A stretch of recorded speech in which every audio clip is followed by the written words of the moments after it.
So I'm going to put on gloves. Did you know that you can reuse gloves? These were wrong side out. I put them wrong side in. Give it a little spin. I can pop the fingers out. It's good if you like need to go to the bathroom or something, but still use your gloves if they're still clean.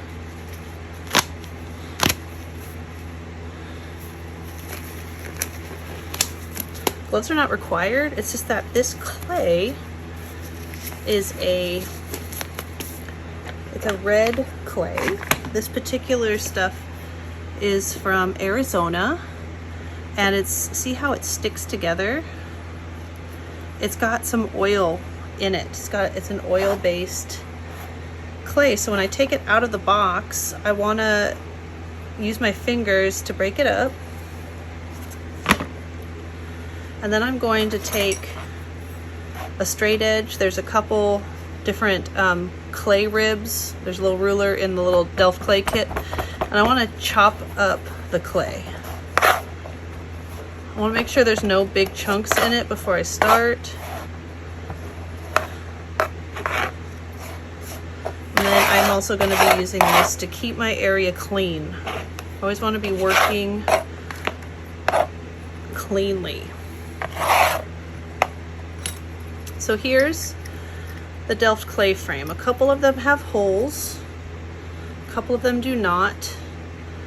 The one for the holes is better for rings.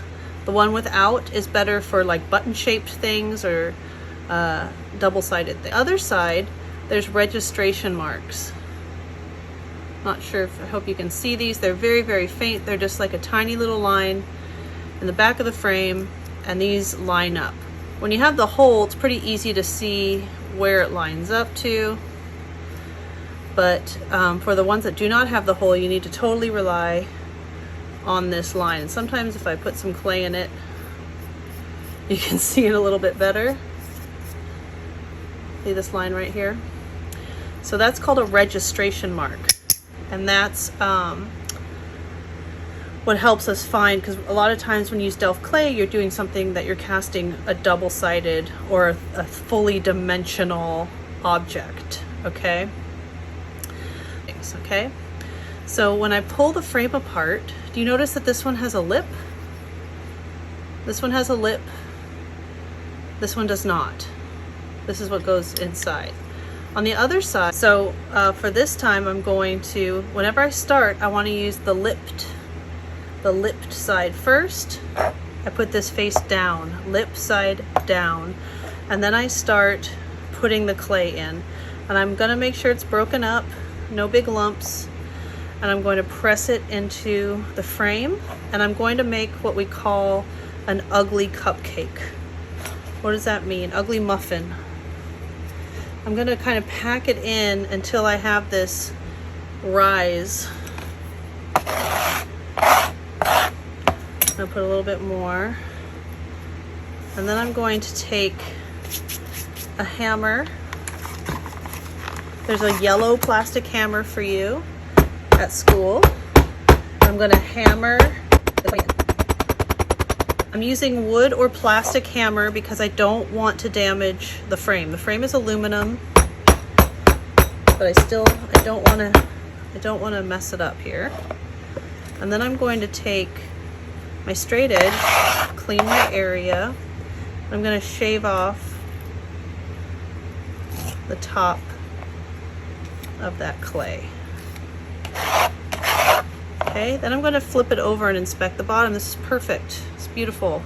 Exactly what I want. I want it nice and smooth. There's no gaps around the edges, and this is ready to go. So I have this little signet ring that I already cast in bronze. I carved it out of wax, and now I want to make a duplicate of it. So I'm going to place it in the frame, and I don't want to place it really up high because this is going to become my pour spout. I don't want to put it too far down. I want to put it middle and then up a little. Middle and then up a little. And this is going to be a two-sided frame. So I want to press this in to the clay. But the first thing I'm going to do is you're going to use the baby sock. You're going to tamp baby powder on it. I'm going to use this metallic because I'm home in my studio. And I'm going to put some talc. The baby powder does the same thing. What this does is this is a mold release. Because I'm going to put these two halves together, I want to make sure that they will come apart and that my thing will come out of it too, which is this ring. Then I'm just going to lightly blow off any residual talc, how do you say it? And since the metal's coming in from the hole, I want to put the back of the ring towards the pour spout. Then I'm going to start to press the ring into the mold. I want it to stick out halfway. So I'm going to look at it.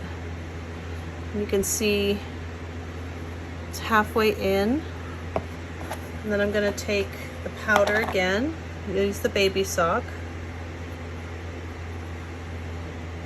Especially for rings, you may need a brush to kind of get inside of the ring. It's really important. And I just want to make sure that the ring itself is also covered with the powder. Yours will look more like this, pop, pop, pop. And then I want to put the other side of my frame on. So if I'm using the ring frame, I can use the circle or the registration mark. And if I don't have a hole, I need to use the registration mark. I want to push it on, push it on. Okay, so here the hole's lined up. Now I can go for more clay. Chop, chop, chop. And stack it in again. Press with your fingers first. And then we're gonna make an ugly muffin. Yum. So I'm pressing it in. I'll give a little more here. And then I'm gonna hammer.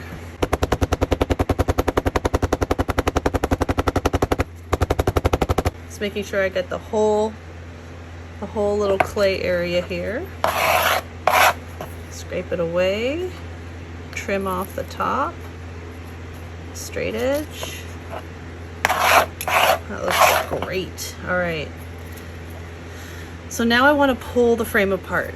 Do not twist it. No, no, no, no. Do not twist it. I just want you to pull straight out. You may have to wiggle a little bit and then pull it out. So now you can see there's half of the ring mold. I want to put this aside and I need to remove the ring. I'm going to try two things. First thing I'm going to try is lifting it out. Now, the ring is really tight. This band is really small. So what I'd actually like to do is I'm going to gently wiggle the ring. I'm going to gently, like barely any movement, wiggle the ring. I'm actually going to use my fingers to do it. And then I'm going to use the tweezer. And see how it's coming loose? Nice and easy. And I have this kind of clay sticking up. I'm going to pat it down with my fingers and kind of gently tip it so any residual stuff comes out. I would like to make the band a little wider. So I think I'm going to use my pencil now. This is risky because I don't want any grains in the actual mold cavity, what we made with the ring. And these have to match exactly. So another thing that I can do is stick this back in the mold and wiggle it back a little bit. And then remove. I'm going to press down that clay in the middle and remove the ring. So now it's slightly wider in the back. Again, it's risky. If this gets messed up and you break all your clay around it, you're going to have to start over. Wiggle. Press down the middle a little bit. And it should pop right out because it's a little bit wider. Okay, great. I'm just gonna tip it over in case there's any loose grains. You see that come out? Any loose grains. Now I need to make a funnel, and I need to make a vent. So for the funnel, I'm going to take my sharp tool and I'm going to kind of roll around the circle like this. I just want to kind of establish where the hole is. Now that I know where the hole is, I'm going to take my sharp tool and I want to make a funnel shape. So I'm going to do this. I'm going to do this. I'm just going to make a little imprint. I can bring this out a little bit. And then I'm going to start scraping that down. I want to do this really cleanly. You should do this with it sitting down. You can hold it up like this so the grains kind of fall out. And now I'm going to switch over to something smoother like the back of my paintbrush. I'm also going to make sure that this is out of the way. I don't want any grains accidentally falling in there with me making my perfect little funnel. Now I need vents. I need to vent. The first thing that goes into a mold is gas. So if there's too much gas in there, the gas can actually cause a little bubble that would form at the bottom and prevent the metal from casting. So not on our watch. I'm going to take something narrow like a piece of wire or this sharp soldering pick, and from the tip here I'm going to draw a little line. I'm going to draw a little line and a little line, and I'm making sure that that line's actually connected to the mold. And then I'm going to take my sharp tool and I'm going to push through while twisting all the way through. And the hole should also be connected to the mold, to that vent line, to the mold, to the vent line.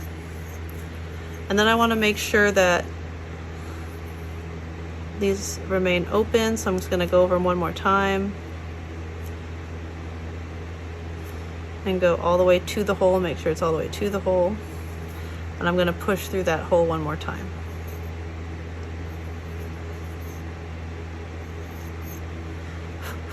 Blow, make sure nothing's in there. I want to make sure my cone's nice and flat.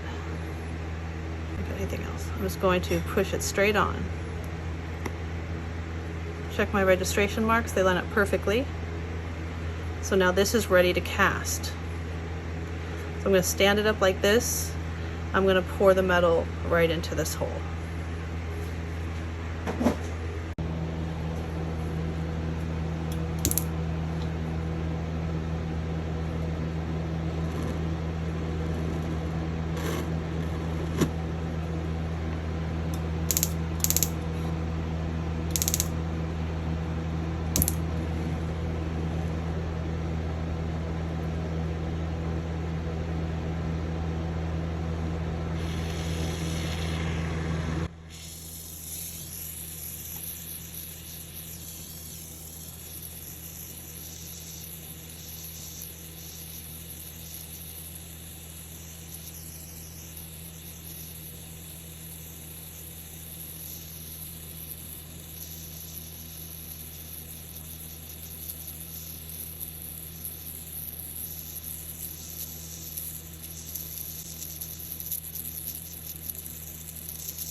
Yeah. All right. She perfect. Oh my God, I love it. Oh, hell yeah.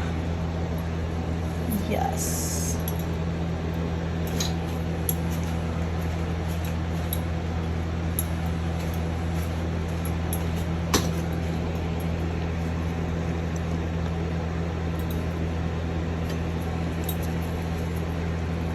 So it's not like super perfect science, you know, but that's pretty damn good. Now it needs quite a bit of cleanup. You can see the parting line from the mold, but I did achieve a wider back, which is what I wanted. And now I just have to clean it up, cut off the sprue, and cast it again. Yay! After casting, you're gonna have all this kind of burnt clay. And I'm just gonna use any kind of sharp tool that makes sense to just remove that burnt clay. I wanna remove as little as possible.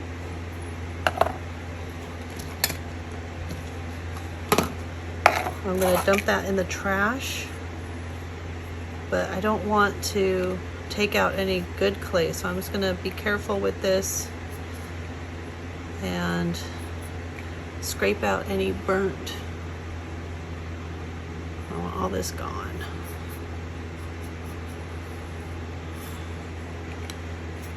Very lightly, and then that talc that's on there.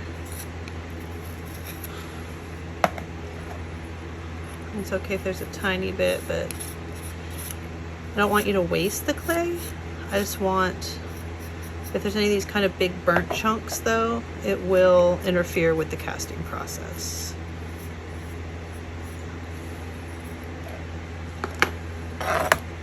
Okay.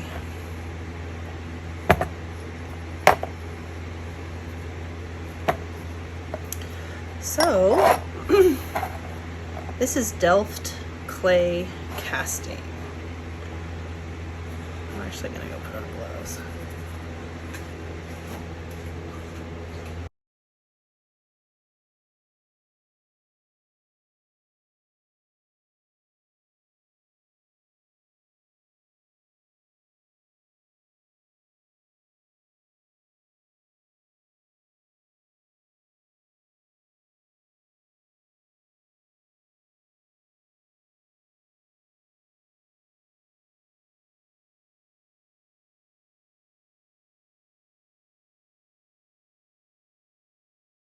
Okay, that was awesome. All right, so now I want to push out the old clay. I've already removed all the black stuff from in there, all the charred clay. And now I just want to break up. Oh, I can still feel it's warm, which is gross because it's hot. Okay, so break up the clay. And this time we're going to do something more like a button, like flat on the back or solid, not something with a hole in it, okay? So I'm still going to use this frame, but I'm just going to do the pour spout differently. So I'm going to use the lip down. We do just like we did before. I push in the clay, get an ugly muffin going. Okay, then clean it up. And I have a beautiful, beautiful base again. And I'm not going to deal with the hole, so I'm just going to kind of put this aside. Actually, yeah, I'm going to put this aside, and I'm going to figure out what I'm going to take a mold of. I think my contenders right now are the pop bottle, which is too big. See this? Too big. It can't touch the ends, and it really shouldn't be near the ends like that. This is not bad. I can actually use the pour spout for this too. So this is not a good example for what I want to do.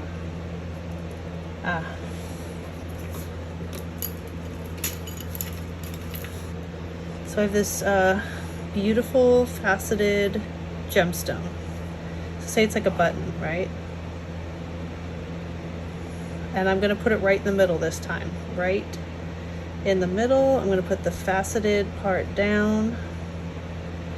And this time I'm gonna bury it pretty much until the top is sticking out. So set bottom. And so when I push this in, sometimes there'll be clay that displaces. See that? It kind of gets pushed out. So I need to hold this and I'm going to press down with my finger all the way around just to make sure it's fine. And I'm going to put on the powder. I didn't put on the powder first because this is like, usually I put the powder on first if I'm going to be using something dimensional like the ring. That has the middle, yada yada. So I'm just gonna, this is gonna pop right out, like right out. Like I'm gonna turn this over and this gemstone will not resist. So when I put in things that are not flat like this, that have any kind of texture, you can put the powder on first. Close up the powder. Then I'm going to line up the registration marks, or use the hole if I have a hole frame, and then rinse, repeat one more time. Pack in with your fingies. Ugly muffin.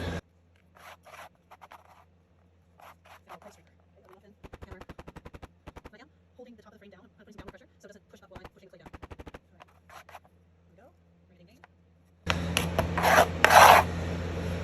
Okay, and now I'm going to open this up and I'm going to pop out this stone.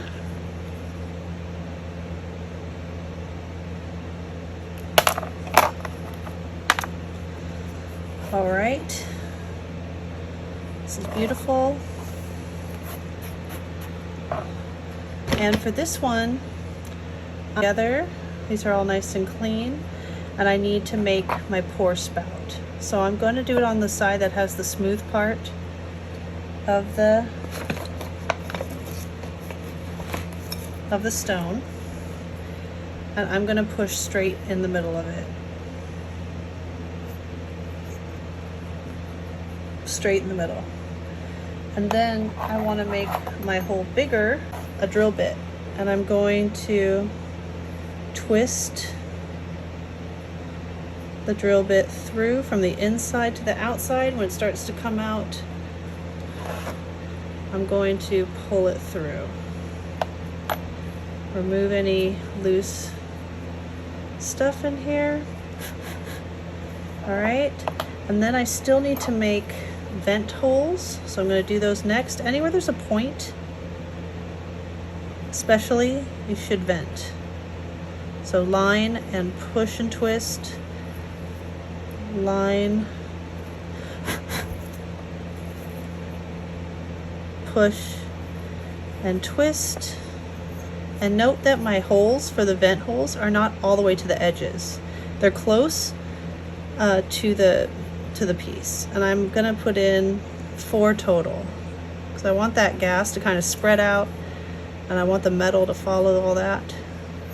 What would metal do?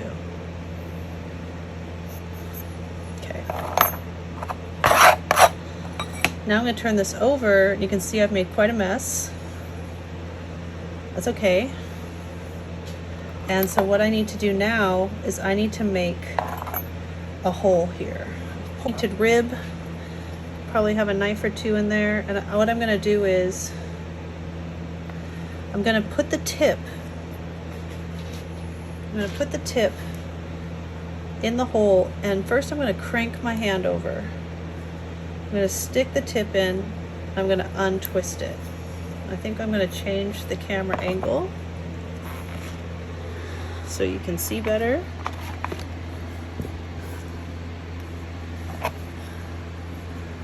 Crank your hand like this. Whoop, over, tip in on an angle, and untwist. Untwist, and that's going to give me, I can make a funnel. You can use an X-Acto for this. I just like the knife because it leaves a smoother funnel.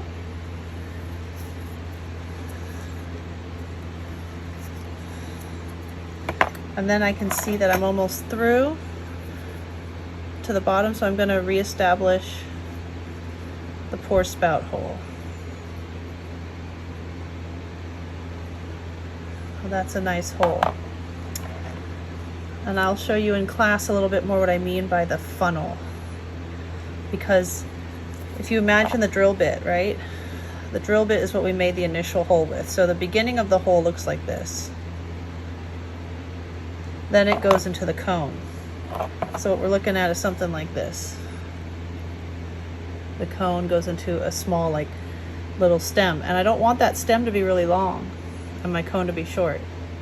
I want this to be pretty short.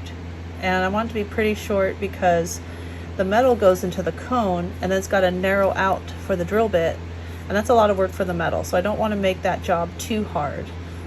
And I'm also going to leave a little, like, nubbin of drill bit size hole because that's easier for me to cut away from my casting.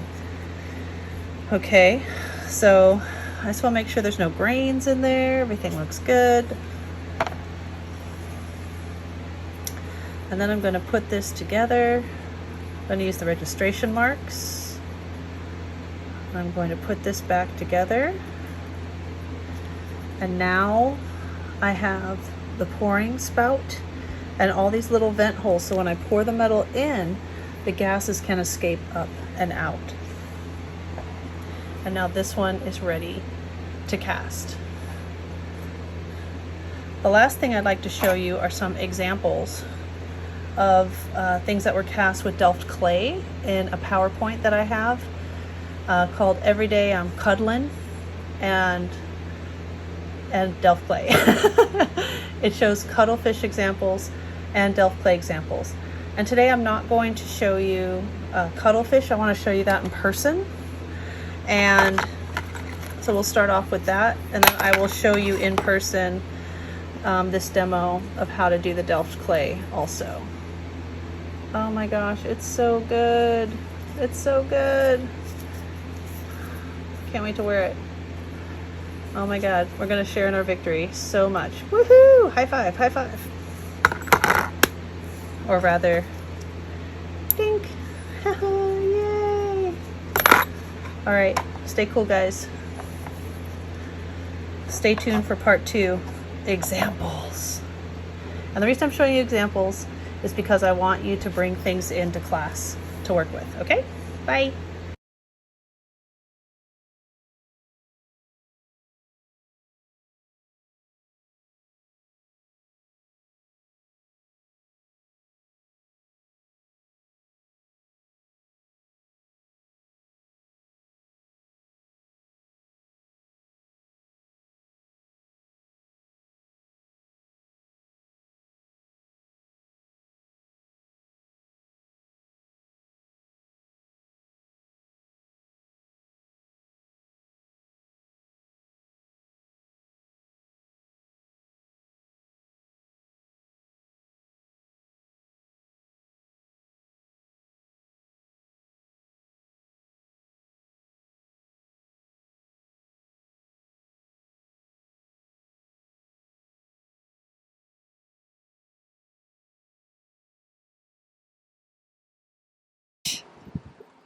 Oh boy. Guess what? Birds love it. They use it to sharpen their beaks. Cuttlefish jewelers love it. Look at this beautiful texture. It just naturally comes out. Silver loves it. Students love it. And so will you.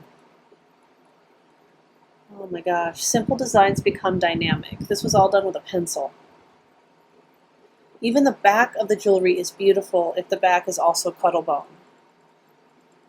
You can use depth by carving a little deeper. This looks like it was drawn. A little lizard, an octopus, and a little birdhouse.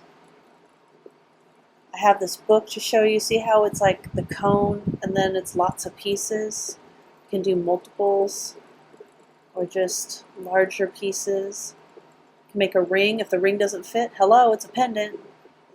This didn't quite cast out all the way, still gorgeous. A cuttlefish from a cuttlefish, sacrilegious! This is advanced. This student made a silver box around a thin casting from the cuttle bone. So this is advanced only, but gorgeous. Ahoy, matey! Anchors, still in the ocean. Oh, so pretty. Selectively sanding things off, creating hollow space. This is like a tiny baby flip-flop. This is too big. It took 4 times to get it right. 4 times to get it right. But the guy was also really big, so it like totally worked. Looked small on him. You're not allowed to go this big. It's a beautiful little set. Seashells pressed into the cuttlefish. You can still see some of that cuttlefish texture. Simple carving. This is charcoal. I don't know how it snuck in there. Whoops. Here's another ring that didn't fit, so it became a pendant. This is with inclusion or with like a glass or gemstone or CZ cast directly into it. This is like a tiny butterfly wing. It's just got a ton of patina on it. I love it. An ocean wave. Are you killing me? This is beautiful. That negative space, how things come out a little farther. It's so good. This is Danica's. Hi, Danica. This is your ring. Oh my God. Okay, this was the little pants that I was wearing and all of the iterations that we can make later with mold material. This student actually pierced her ears to wear these. This was cast in 2 separate castings. Simple, beautiful, all done with a pencil. Oros poros! You must. This is just simple line work attached to a ring shank. A pair of earrings cast separately in bronze. And then we can have a smooth back if you strap your charcoal block to the front of the cuttle bone. Selective sanding again. Here's some, if you Google it, this is what you get. Hello, hello. It's Oscar de la Renta. Cuttlefish! This is just dapping punches pressed into the cuttle bone. This is like a little wood ring with string wrapped around the shank and then pushed into the cuttle bone. Get creative. Ta-da-da. Feathers. Totally like match made in heaven. This didn't cast out all the way. It was fortuitous. It was beautiful. This was a pizza best friend, like a heart, like best friend heart in 2 pieces. This was cast separately. A little narwhal. Here's those bronze earrings. Here's that wave. Here's the Ouroboros. Here's that beautiful pencil. And look, this is utilizing multiple pieces in one cuttlefish, using like a little tree. So soak that in for a second. It's multiple rings up in the upper left, and like earrings, jump rings, and other things. Flat can be beautiful. Put a pearl on it. This was the cuttle bone casting of a prior student. They're so stoked they posted about it. It's a spider web ring. It's beautiful. Absolutely gorgeous. Here's that simple ring with the columns. Here's Danica's rings again. Hi, Danica. So this is showing you how to do multiple pieces in one cuttle bone. So you can see the circles were made first, and you do need a gap between connecting them. The connection part needs to have a little bit of space. You can't like nestle them up together. So see, you cut these off. You got a pair of earrings, pair of pendants, pair of earrings, ring, and pendant. Yummy.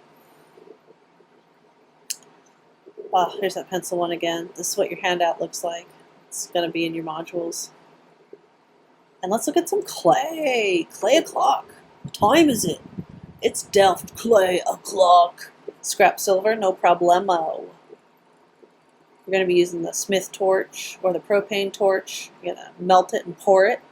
Bazinga! There's a tooth ring. Everybody loves a tooth ring. Look at, remember when our headphones plugged in? Remember when Apple gave us that hole? Okay, this is a pebble with a jump ring soldered on after. Soldered on after. This was a button from Joann's. Beautiful.